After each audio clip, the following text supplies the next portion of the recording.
Hello दोस्तों, कैसे हैं आप लोग। आशा करता हूँ मस्त होंगे, स्वस्थ होंगे।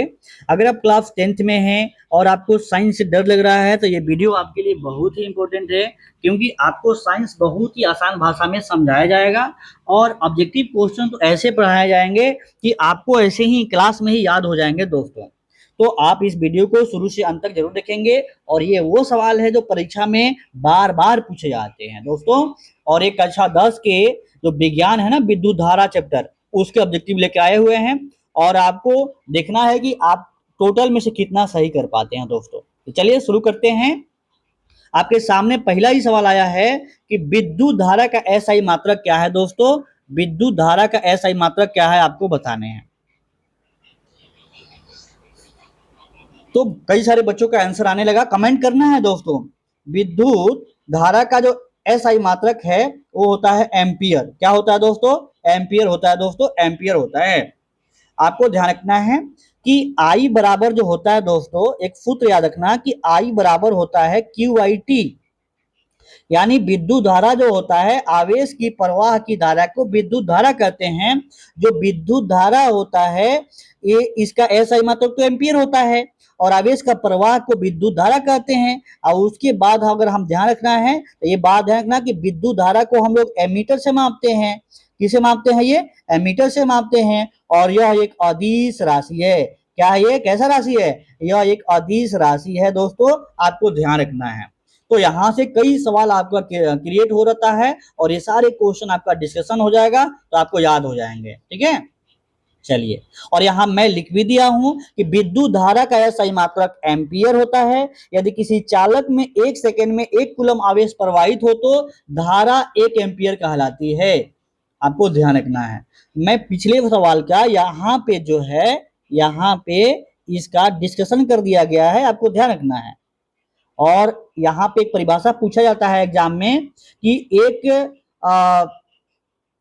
एम्पियर को परिभाषित करें, तो आप यहां से परिभाषा याद कर सकते हैं आप।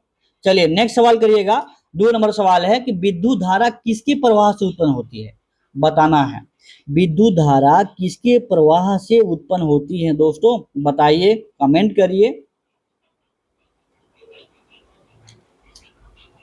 तो विद्युत धारा जो होता है ना, वो इलेक्ट्रॉन के प्रवाह से उत्पन्न होता है दोस्तों, इलेक्ट्रॉन की प्रवाह से। आपको पता है कि जो कोई भी वस्तु में जो बना हुआ है पदार्थ, वो इलेक्ट्रॉन, प्रोटॉन और न्यूट्रॉन के मिलने से बना हुआ है।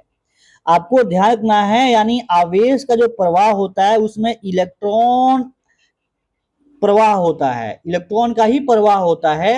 अगर कोई वस्तु है, ध्यान रखना, अगर कोई वस्तु है उसपे से अगर इलेक्ट्रॉन निकलता है तो उसपे जो वस्तु होता है ना, उस वस्तु पे पॉजिटिव चार्ज आता है। अगर कोई वस्तु है, अगर उसमें से अगर इलेक्ट्रॉन एक्सेस आता है, इलेक्ट्रॉन आता है, तो उस पे क्या होता है, उस वस्तु पे निगेटिव चार्ज आता है दोस्तों, निगेटिव चार्ज आता है। कोई दिक्कत की बात नहीं है। एक और चीज कि अगर मैं बात करूं प्रोटॉन और न्यूट्रॉन को मिलाते हैं तो क्या होगा, ये परमाणु, परमाणु क्या होता है, द्रव्यमान के बराबर होता है। परमाणु द्रव्यमान के बराबर होता है। ये सारी चीज आपको ध्यान रखना है दोस्तों। नेक्स्ट, नेक्स्ट आपको ध्यान रखना है दोस्तों। आपको मैं पेन चेंज कर लेता हूं, ठीक है। चलिए, विद्युत, देखो यहां लिखा हुआ है कि धातुओं में स्वतंत्र इलेक्ट्रॉनों के प्रवाह से विद्युत धारा उत्पन्न होती है। धातुओं में, हाँ, धातुओं में स्वतंत्र इलेक्ट्रॉनों के प्रवाह से विद्युत उत्पन्न होती है। यानी इलेक्ट्रॉन का प्रवाह ही होता है तभी तो विद्युत धारा उत्पन्न होती है दोस्तों। तब विद्युत धारा मापने वाला यंत्र कौन सा है, अभी तो बताया था हमने, बताइए कौन सा होगा। विद्युत धारा मापने का यंत्र एमीटर होता है दोस्तों, एमीटर होता है। बहुत लोगों का आंसर आ भी रहा है और आपको कमेंट करना है आंसर, मेरे से पहले आपको कमेंट कर देना है। ये वीडियो देख रहे हैं ना, इंगेज रहिए वीडियो में दोस्तों, इंगेज रहिए आप, उसमें कमेंट को लिखना सीखिए और वीडियो को लाइक जरूर कर दीजिएगा। देख रहे हैं ना कितना अच्छा अच्छा सवाल है, बहुत इंपॉर्टेंट है ये। और देखिए, एमीटर एक यंत्र है, विद्युतीय यंत्र है। इसका उपयोग परिपथ में प्रवाहित होने वाली, एमीटर का उपयोग परिपथ में प्रवाहित होने वाली विद्युत धारा को मापा जाता है इससे, ध्यान रखना है। ओम का नियम किसने दिया था बताइए, नाम में ही इसका आंसर छुपा है। बताइए ओम का नियम किसने दिया, क्या न्यूटन ने दिया, कि फैराडे ने दिया, कि जॉर्ज साइमन ने दिया, कि आइंस्टीन ने दिया? अरे नाम में ही छुपा है जॉर्ज साइमन ओम, तो इसका आंसर क्या हो जाएगा, जॉर्ज साइमन ओम। और देखिएगा, जो आपका किसी भी वस्तु के एक गुण जो होता है जो इलेक्ट्रिसिटी का अपोज करता है, मतलब जो विद्युत धारा को रोकता है, उसे हम क्या कहते हैं, उसे हम लोग कहते हैं प्रतिरोध। क्या कहते हैं दोस्तों, प्रतिरोध। आप प्रतिरोध जो होता है उसको आर से सूचित करते हैं, और इसी का एस आई मात्रक क्या होता है, ओम होता है दोस्तों, ओम होता है। और ओम का नियम क्या होता है, V equal to I into R, आपको ध्यान रखना है। और आर यहाँ पे रेजिस्टेंस होता है। और अगर मैं जिस कंडक्टर की बात करूं, यानी जिस चालक की बात करूं, तो उसका जो क्या होगा, आपको ताप कांस्टेंट होता है। ताप क्या होता है, कांस्टेंट होता है, मतलब अचर होता है दोस्तों, अचर होता है, यानी ओम के नियम में हम जानते हैं। चलिए पांचवा सवाल का जवाब दीजिए। ओम के बारे में थोड़ा सा लिखा हुआ है यहाँ पे कि ओम ने बताया कि ताप स्थिर रहने पर धारा का विभवांतर के समान, धारा कहा कि ओम ने बताया कि ताप स्थिर रहने पर धारा विभवांतर के समानुपाती होता है। मैं आपको बता दूं कि यहाँ से एक और चीज फॉर्मूला वो बता रहा है, कॉन्सेप्ट आपको देखना है। या जो विभवांतर होगा वो डायरेक्टली क्या होगा, विद्युत धारा के समानुपाती होगा, यही तो उन्होंने कहा था, अगर ताप कांस्टेंट है तब। चलिए पांचवा का जवाब दीजिए आप, कि पांच का आंसर क्या होगा, ओम का नियम क्या है। अभी तो हमने बताया है ओम का नियम क्या है, नियम में से कौन सा सही है दोस्तों। ओम के नियम के लिए जरूरी है V equal to I R. क्या होता है, V equal to I R, अभी तो हमने पढ़ा है। चलिए नेक्स्ट, विद्युत धारा का सूत्र क्या है। अरे भाई विद्युत धारा को I से सूचित करते हैं ना, और मैंने कहा कि आवेश की प्रवाह की दर को, आवेश की प्रवाह की दर को, यानी कोई भी चीज समय के अनुसार बदलता है ना, यानी Q बाई टी, आवेश की प्रवाह की दर को क्या कहते हैं, विद्युत धारा कहते हैं। तो Q बाई टी कोई ऑप्शन में है क्या, तो वही तो आंसर हो जाएगा दोस्तों। कैसा सवाल लग रहा है बताइए, वीडियो को लाइक कर दीजिएगा अच्छा लग रहा है तो। 7 नंबर का जवाब दीजिए, विभवांतर का एसआई मात्रक क्या है दोस्तों, विभवांतर का एसआई मात्रक, विभवांतर का एसआई मात्रक क्या है, तो विभवांतर का एसआई मात्रक वोल्ट होता है दोस्तों, वोल्ट होता है। क्लियर है ना, विभवांतर का एसआई मात्रक क्या होता है, वोल्ट होता है। चलिए आठवां का जवाब दीजिए। ये सब बहुत अच्छा अच्छा सवाल है, आपको कितना बन रहा है ये भी कमेंट करिएगा तो पता चलेगा। प्रतिरोध का एसआई मात्रक क्या होता है दोस्तों, आठवां नंबर सवाल का जवाब दीजिए। क्या प्रतिरोध का एसआई मात्रक क्या होता है, वाट होता है, कि ओम होता है, कि एम्पियर होता है, कि जूल होता है। तब प्रतिरोध का एसआई मात्रक हमने कुछ देर पहले डिस्कस किया कि ओम होता है। क्या होता है दोस्तों, ओम होता है। क्या होता है, ओम होता है। नेक्स्ट 9 का जवाब दीजिए, चालक पदार्थ कौन सा है, रबर है, कि प्लास्टिक है, कि तांबा है, कि लकड़ी है। चालक पदार्थ किसे कहते हैं, जिसमें इलेक्ट्रिसिटी जाती है, बहती है। तो तांबा एक धातु है और इसका रेजिस्टेंस थोड़ा कम होता है, और इसमें विद्युत धारा प्रवाहित होती है, इसीलिए यह एक चालक है। तांबा क्या है, यह एक चालक है दोस्तों, चालक है। चलिए 10 का जवाब दीजिए, विद्युत शक्ति का एसआई मात्रक क्या है, परीक्षा में बहुत पूछा जाता है इस सवाल। आंसर दीजिए, विद्युत शक्ति का एसआई मात्रक जूल होता है, कि वाट होता है, कि ओम होता है, कि वोल्ट होता है। तब विद्युत शक्ति का एसआई मात्रक जो होता है जानते हैं, वाट होता है। क्या होता है, विद्युत शक्ति का एसआई मात्रक वाट होता है, ठीक है ना। अरे नहीं कहते हैं जैसे बल्ब कितने वाट का है, तो मतलब वो शक्ति की वो वहां निर्धारित किया जाता है। 11 का जवाब दीजिए, विद्युत शक्ति, देखो यहाँ लिखा हुआ है कि विद्युत शक्ति का मात्रक वाट होता है, यहाँ लिख दिया है ना कि विद्युत शक्ति का मात्रक वाट होता है, और ये आपको ध्यान रखना है। चलिए 11 का जवाब दीजिए, विद्युत शक्ति का सूत्र क्या है बताइए, विद्युत शक्ति का सूत्र पूछ रहा है आपसे, तो याद रखना है P equal to V into I, यही विद्युत शक्ति का सूत्र होता है दोस्तों, यही इसका सूत्र होता है। तो पहला ही ऑप्शन तो आपको मिल गया है ना, P equal to V into I. चलिए, विद्युत ऊर्जा का व्यवहारिक मात्रक क्या है, बताइए, कमेंट भी करते रहिए। विद्युत ऊर्जा का व्यवहारिक मात्रक क्या है, जूल है कि किलोवाट घंटा है कि वाट है कि एम्पियर है। तो आपको बहुत समझ में आ रहा होगा ये सवाल, इसका आंसर हो जाएगा किलोवाट घंटा। क्या हो जाएगा ये, किलोवाट घंटा ही व्यवहारिक मात्रक है ऊर्जा का। देखिए लिखा हुआ है कि घरों में बिजली की खपत KWH में मापी जाती है, मतलब किलोवाट घंटा में मापी जाती है। मोस्ट इंपॉर्टेंट सवाल, 1 KWH बराबर होता है 3600 जूल के 3.6 गुने 10 के पावर 6 जूल, हाँ कि 1000 जूल के 36 जूल, बताइए क्या होगा इसका आंसर। तो आपको ध्यान रखना है दोस्तों, इसका जो आंसर हो जाएगा ऑप्शन नंबर बी हो जाएगा। ये परीक्षा में डायरेक्ट आते हैं दोस्तों, याद रखना है इसको। 1 KWH जो होता है 3.6 गुना 10 के पावर 6 जूल होता है, और यहाँ लिखा हुआ है कि 1 KWH 1000 गुना 3600, यानी इसको गुना करेंगे तो 3.6 गुना 10 के पावर 6 जूल हो जाएगा। 14 नंबर सवाल है कि फ्यूज का कार्य क्या है। फ्यूज का कार्य क्या है, धारा बढ़ाता है क्या, नहीं। सुरक्षा देता है क्या, कि प्रकाश देना, कि ऊर्जा बनाना, बताइए। सुरक्षा देना है, इसका कार्य क्या है, सुरक्षा देना है। फ्यूज नहीं लगेगा तो जब धारा बढ़ेगी तो अचानक हमारी जो इक्विपमेंट लगी है, बल्ब पंखा, वो सब जल जाएंगे। तो उसी को सुरक्षा देने के लिए ना ये फ्यूज का लगाया जाता है। अगर धारा अधिक आएगी तो फ्यूज जल जाएगा, और उसकी गलनांक क्या होती है, कम होती है। अधिक धारा होने पर फ्यूज पिघल जाता है और परिपथ टूट जाता है, ध्यान रखना है। अधिक धारा होने से फ्यूज पिघल जाता है और परिपथ टूट जाता है। क्लियर है ना। चलिए 15 का जवाब दीजिए। फ्यूज तार का गलनांक कैसा होता है। फ्यूज तार का गलनांक कम होता है भाई, कम होता है तभी तो ये गल जाएगा, धारा अधिक आएगा तो। मैंने यहाँ लिखा है कि अधिक धारा होने से फ्यूज पिघल जाता है और हमारी जो पंखा है और जो तार हैं या जो भी इक्विपमेंट रखे हुए हैं, लैपटॉप और जो भी है, पंखा, वॉशिंग मशीन, ये सब बच जाते हैं, जलता नहीं है वो। देखिए, कम गलनांक होने से अधिक धारा पर फ्यूज जल्दी पिघल जाता है।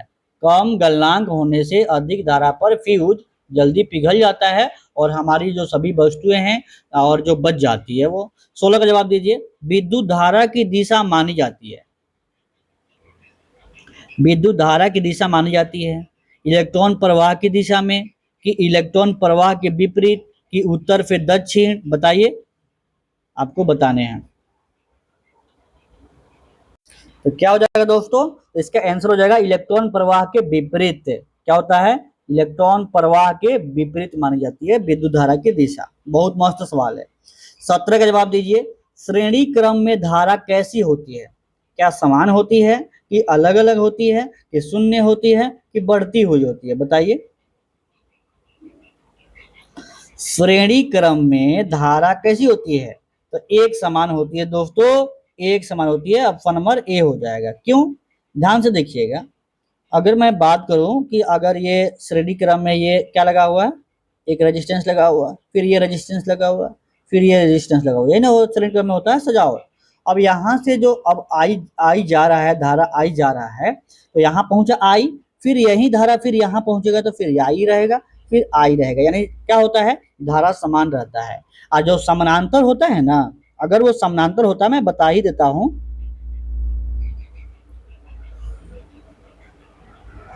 ठीक है। और जो ये जो रेजिस्टेंस है और यहाँ पे क्या होता है जानते हैं, जो आई धारा जाएगा तो ये बढ़ जाएगा, यानी हो जाएगा यहाँ पे I1 और यहाँ पे क्या हो जाएगा I2, लेकिन यहाँ पे विभवांतर क्या होगा, सेम होगा, विभवांतर क्या होगा, सेम होगा। ठीक है ना, इस बात को ध्यान रखना है। दो सवाल हैं। देखो यहाँ लिखा हुआ है कि सीरीज सीरीज सर्किट में हर बिंदु पर धारा समान रहती है, याद करना है। समानांतर क्रम में विभवांतर कैसा होता है, बताइए। समानांतर क्रम में अभी तो मैंने कहा कि समानांतर क्रम में विभवांतर समान होता है, अब विभवांतर क्या होता है, समान होता है, आपको ध्यान रखना है। पैरेलल सर्किट यानी समानांतर में, पैरेलल सर्किट में सभी शाखाओं पर विभवांतर समान रहता है। दोस्तों ये बहुत मस्त सवाल है, 17 और 18 नंबर याद रखिएगा हमेशा। और नहीं इसके जवाब दीजिए। प्रतिरोध बढ़ने पर धारा क्या होती है? प्रतिरोध बढ़ने पर धारा क्या होती है बताइए। प्रतिरोध बढ़ेगा तो धारा क्या होगा? अच्छा चलिए इसको हम सोचते हैं, थोड़ा सा ध्यान से सुनिएगा। V इक्वल टू होता है I into R. V equal to क्या होता है? I into R. अगर मैं बात करूं कि प्रतिरोध बढ़ने पर धारा क्या होगा, तो अगर यहां से I निकाला जाए तो हो जाएगा, क्या हो जाएगा बताइए? V बाई आर हो जाएगा। यानी जो ये I है ये 1/R के उल्टा बिहेव करेगा। मतलब अगर प्रतिरोध बढ़ेगा तो धारा घटेगा। अरे भाई प्रतिरोध बढ़ेगा मतलब क्या, उसको रोकने वाला पावर बढ़ रहा है तो धारा को रोक देगा ना। धारा को रोक देगा मतलब क्या हो जाएगा? धारा कम हो जाएगा, यानी घटती है। क्या हो जाएगा? घटती है। दोस्तों धारा क्या होती है? घटती है। मस्त सवाल है ना। चलिए इस तरह से सोचते हैं हम लोग फिजिक्स के बारे में। ओम के नियम के अनुसार धारा प्रतिरोध के व्युत्क्रमानुपाती होती है, और इसलिए अगर प्रतिरोध बढ़ाएंगे तो धारा कम होगी, और प्रतिरोध घटाएंगे तो धारा बढ़ जाएगी। 20 का जवाब दीजिए। 20 बहुत मस्त सवाल है, उसके पहले आपको ये याद रखना है सारी चीजें। और ये देखिए 20, विद्युत हीटर किस प्रभाव पर कार्य करता है? दोस्तों बोलिए, विद्युत हीटर किस प्रभाव पर कार्य करता है? क्या ये चुंबकीय प्रभाव पर कार्य करता है, कि तापीय प्रभाव पर कार्य करता है, कि रासायनिक प्रभाव को, कि प्रकाश प्रभाव? बताइए दोस्तों। तो ये अच्छा सवाल है। तापीय प्रभाव पर हीट करता है ना विद्युत हीटर। यहाँ देखिए लिखा हुआ है कि धारा प्रवाहित होने पर तार गर्म होता है और इसे तापीय प्रभाव कहते हैं ना। धारा प्रवाहित करने पर कोई भी इक्विवेलेंट अगर गर्म होता है तो उसे तापीय प्रभाव ही कहा जाएगा। बल्ब में कौन सा फिलामेंट प्रयोग होता है बताइए? तांबा, कि एल्युमिनियम, कि टंगस्टन, कि लोहा? बहुत बार परीक्षा में आता है ये, कि बल्ब में कौन सा फिलामेंट होता है दोस्तों। तो बल्ब में टंगस्टन भरा होता है। बल्ब का जो फिलामेंट है ना टंगस्टन, सॉरी, बल्ब का जो फिलामेंट है टंगस्टन का बना होता है, और उसमें जो गैस भरी होती है ना वो आर्गन गैस भरा होता है भाई। बल्ब में आर्गन गैस भरे होते हैं ना, आर्गन गैस या नियोन गैस। ठीक है चलिए 22 देखिए, टंगस्टन का गलनांक बहुत अधिक होता है इसीलिए बल्ब में उपयोग किया जाता है, आपको ध्यान रखना है। नेक्स्ट 22 कह रहा है सवाल कि घरेलू विद्युत आपूर्ति का सामान्य वोल्टेज कितना होता है? घरेलू विद्युत आपूर्ति का सामान्य वोल्टेज कितना होता है? तो 220 वोल्ट। ये तो याद ही होगा, आप लोग अपने घर में देखे होंगे कि हर चीज में लिखा होगा 220 वोल्ट, 220 वोल्ट। तो ध्यान रखना है। भारत में घरों में सामान्यतः 200, याद करने वाला बातें हैं भाई, याद कर लीजिएगा इसको। भारत में घरों में सामान्यतः 220 वोल्ट आपूर्ति होती है। विद्युत शक्ति का दूसरा सूत्र क्या है बताइए?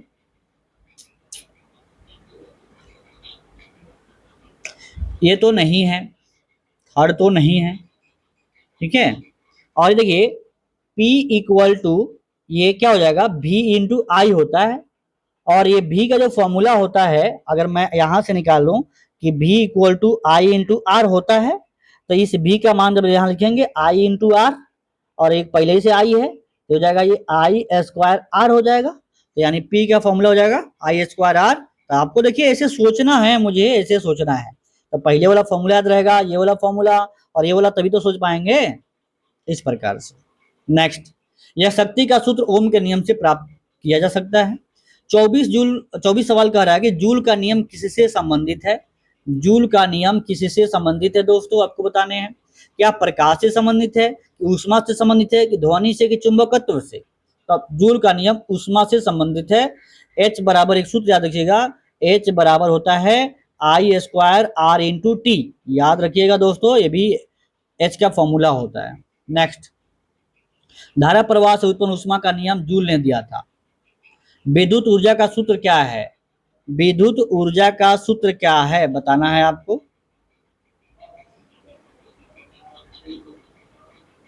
तब P equal to V into I, विद्युत ऊर्जा और यानी विद्युत शक्ति। ऊर्जा बराबर शक्ति गुना समय, तो शक्ति को हम लोग क्या कहते हैं? P into T. तो ऑप्शन नंबर क्या हो जाएगा? ये हो जाएगा।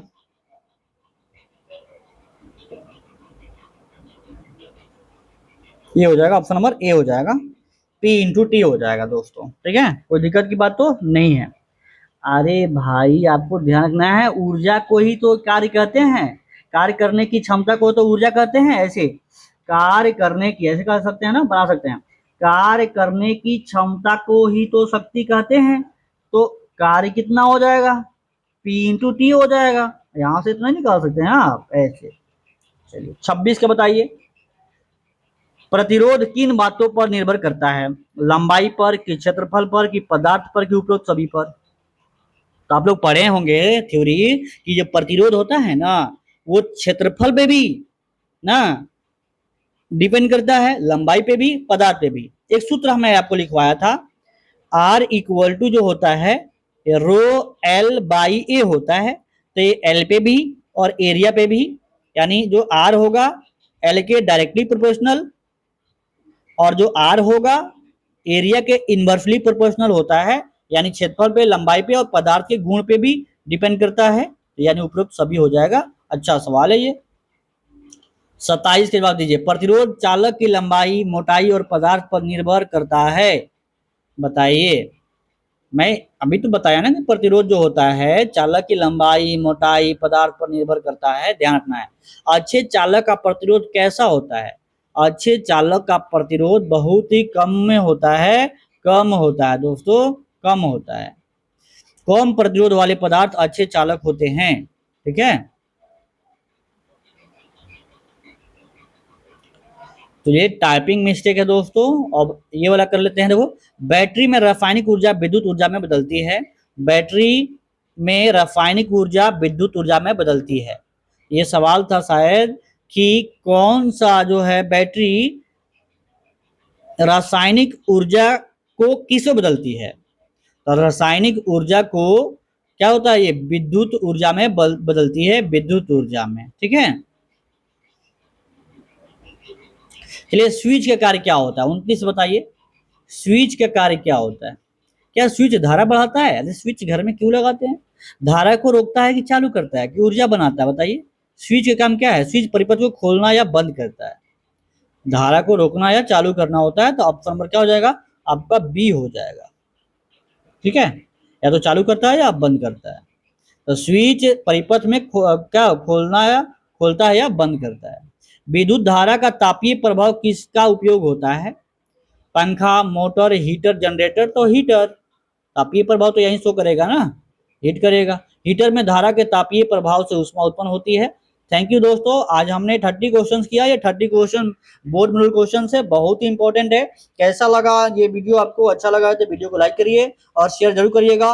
अगर अब ये वीडियो पसंद आया है तो कमेंट कर दीजिएगा, हाँ और भी वीडियो आपके लिए लेते आए। अगर नहीं करोगे तो वीडियो थोड़ा कम जाएगा, और कमेंट करोगे तो वीडियो अधिक से अधिक पहुंच सकता है आपके साथ। ठीक है, ठीक है दोस्तों, मिलते हैं नेक्स्ट वीडियो में।